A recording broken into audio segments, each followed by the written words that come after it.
Okay, today I'm going to tie up what I call the Psycho Nymph or Psycho Prince Nymph. I don't know why I call it that, I just do because it's a lot more flashy than a regular Prince Nymph.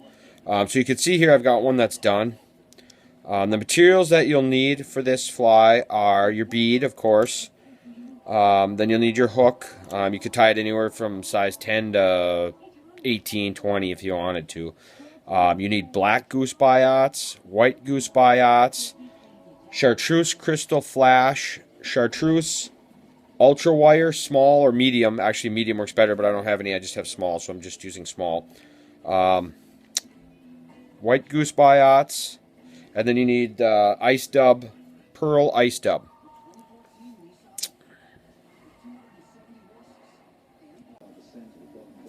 Okay, so I've got my setup here to tie this. You can change a lot of stuff on this fly, the colors and everything. Basically, what I've got here is a size 12 hook with about a 3/32 bead.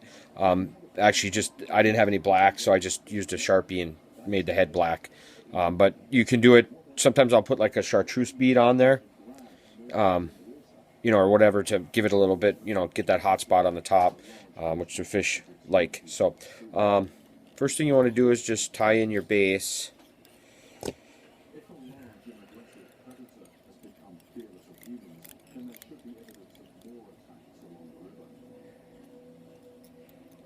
You get your base tied in there.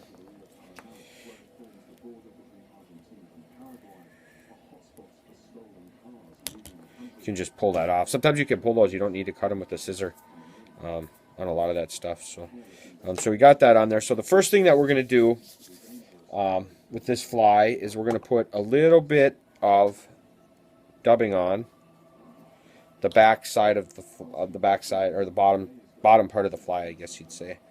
And the reason that we're doing that is it will give our goose biots some separation, the legs or the tail some separation.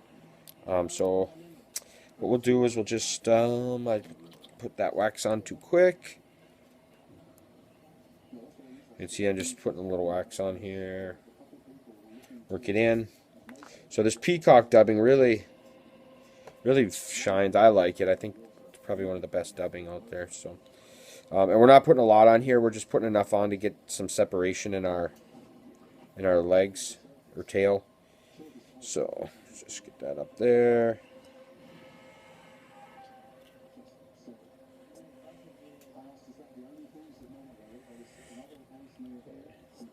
It doesn't have to be perfect, as you can see. I just want to get some on there to get my first goose buyouts on.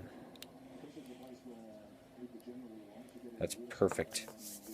As you can see, I just put a little bit on there. So then what we're going to do, and you can change these colors up. You don't have to use any certain color. You can make them your own deal. So, all right. So I got my black goose biots here, and I'm just going to pull these apart and separate them. I like to use longer ones. I don't know why, I just do.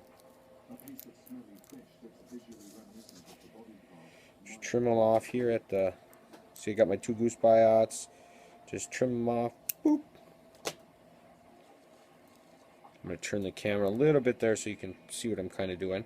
So with these, you don't have to hold them in your hand, both of them at the same time. You just want them to line up. So what you're going to do is you just put one on this side like so.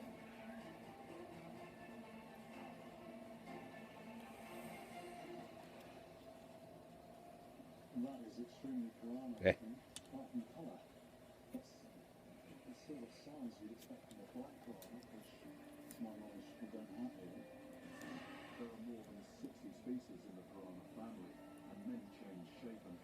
There we go. Just get one wrap on there like that, let it hang, and then you can pull it out just like I just did. Start over again. You could do two, I guess, three, whatever, just so long as you can get that on the side there, like so. There you go. There's one. Take the other one, and they don't have to be, perfect, but you want to get them kind of lined up here.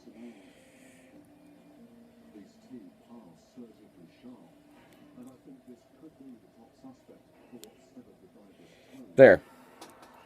Then just want to kind of manipulate these to get them where you want them.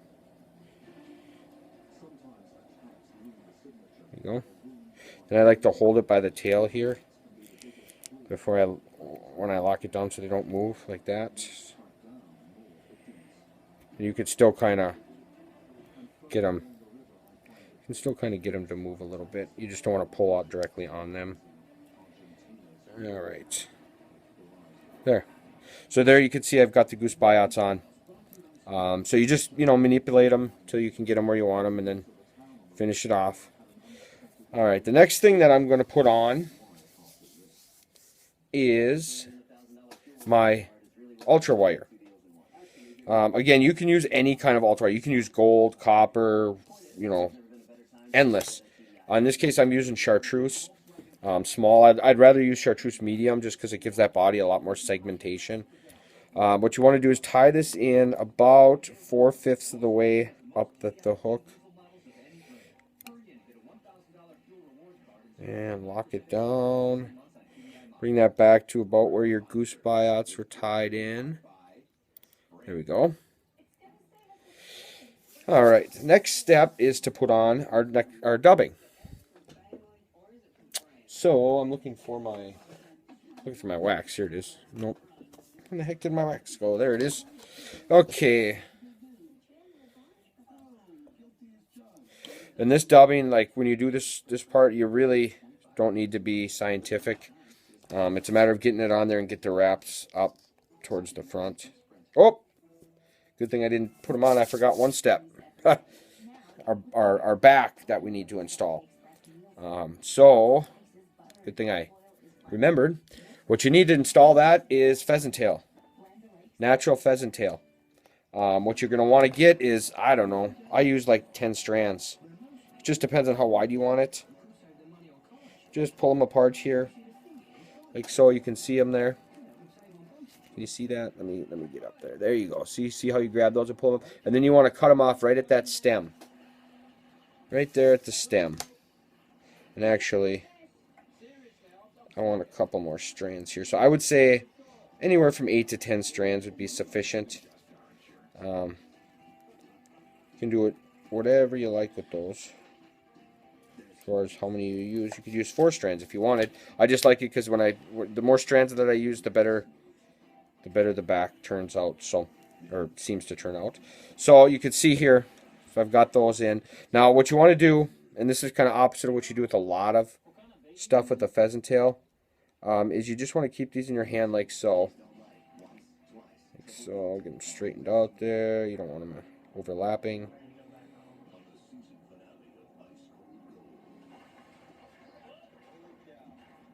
There we go. Perfect. What you want to do is you want to tie these in like this. So you want the tails or the tips facing forward. And you just want to go like so. You want to tie these in right about where your goose spots are starting. Right, there we go. And just wrap up. You don't want to get too much on the front of the head, because we're going to be dubbing a lot up there once we get this. Once we get this where we want it. There we go. Got a nice flat base. You can see our pheasant tail in there. So, okay. Now that we got that done, now we're going to put on our ice dubbing for the body. And you don't really even need to build a taper on these. You can if you want. I do it just because I stay in practice. But a lot of things you want to, when you're putting this on, you want to, a lot of times you want to taper on the top, or on the top and the bottom. It just makes for a more even head. I love this ice dub. It's really buggy.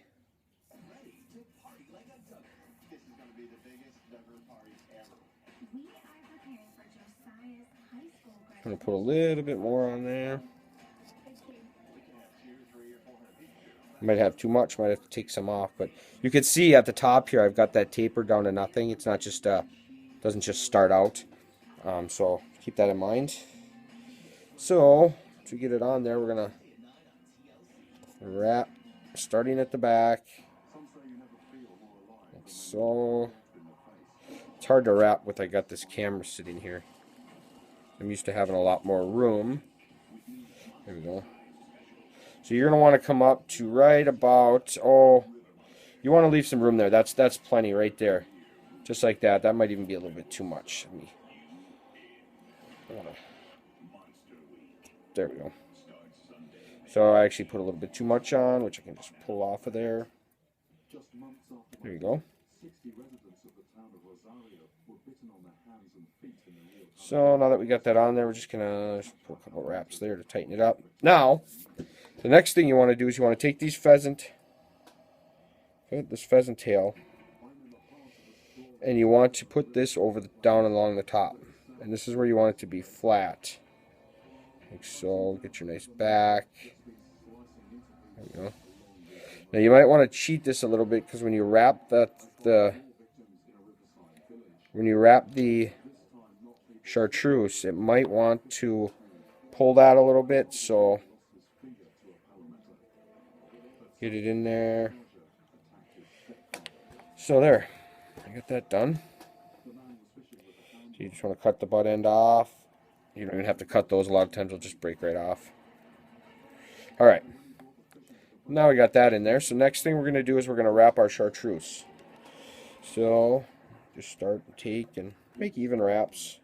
Probably want about 3 or 4 in there. 3 is probably fine. Just giving that body some segmentation. Once you get that up to the top, just give a little wrap here. Like so, 3 times will be good. And then you want to just take and cut this, like so. There you go. All right. Just clean that up a little bit there. I like to keep that cleaner than I did on this one, but. And then as you're going, you can always touch up. But you can really see you can see that segmentation with that chartreuse, with the chartreuse there. And it makes it work really flashy in the water. Okay, so the next thing that we're going to do here is we are going to put on our white goose biots. If I can find them. Here they are. So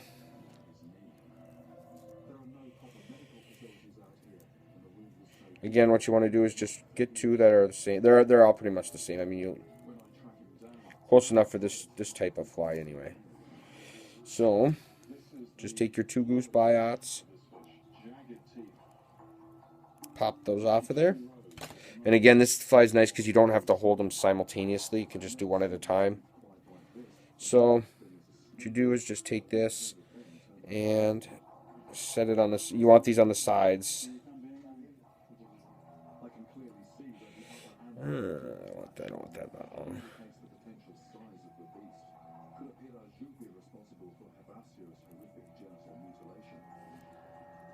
The fishermen also use another name for the creature attacking them. This is el tigre del río. He says that some people also call this fish the river tiger, not only because it's a very effective predator, but also the coloration. He says it's a yellow coloration but with black stripes. River tiger seems highly appropriate for this fearless fish that's tearing into people. There we go. And then the other one in. Trying to make it just about the same length. Yeah, it doesn't have to be, perfect.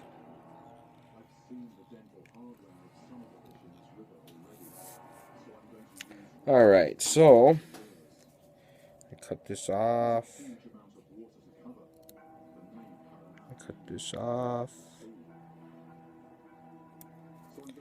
Oop.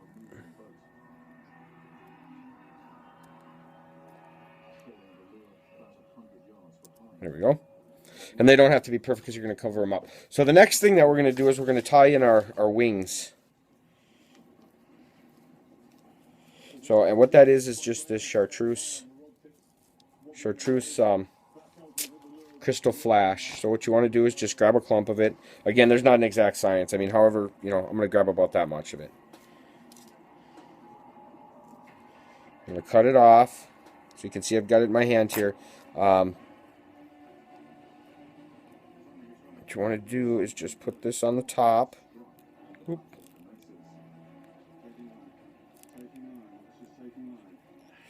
We're going to go like this. You get that tied in, like so. Okay, once you get that tied in, then you're going to take and just cut the butt end off with this stuff.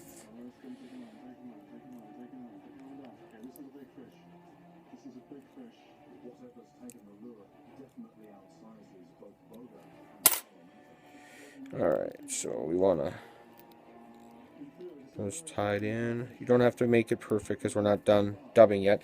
So once you get that in there, you're going to see you got this. Now I used a lot more material than you actually need. I mean, you could have tied this in way up front, but for this video, I'm going to, what you want to do is you just want to take and cut that off right about there.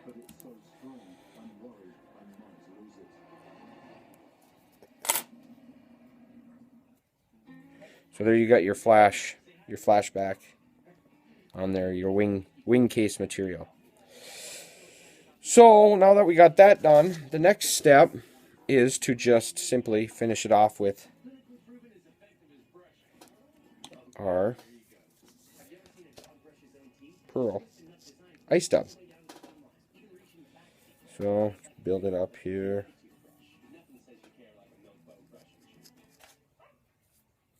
Again, there's lots of variations with this. I mean, you don't need to use a black bead head. You can use any color bead head. I like to put like a neon bead head on there. Just because it makes it stand out, especially in dark water. Alright, I think we got enough on there. So we're just going to wrap this up. You can see how buggy that is. Love it. Got that done. Maybe traveling for work sounds glamorous, but have you been on an airplane lately? I'm going to whip finish here. I really wouldn't survive it without this scarf. It's like a little bit of home I can stuff in my bag. And I have Tide plus Febreze, which now gets it fresher for longer, so I can stay happy even when. Do you need an accent? Oh. All right. Oh my gosh. Tide plus Febreze. One other thing I forgot to mention is when you do this, you should always spin this around to look at your dubbing to make sure it's on there. So once you get it whip finished, you can just trim up any long hairs that you got sticking out if you choose to do that, or you can leave it. It doesn't matter. There we go. So now that we got that done, the only step left to do is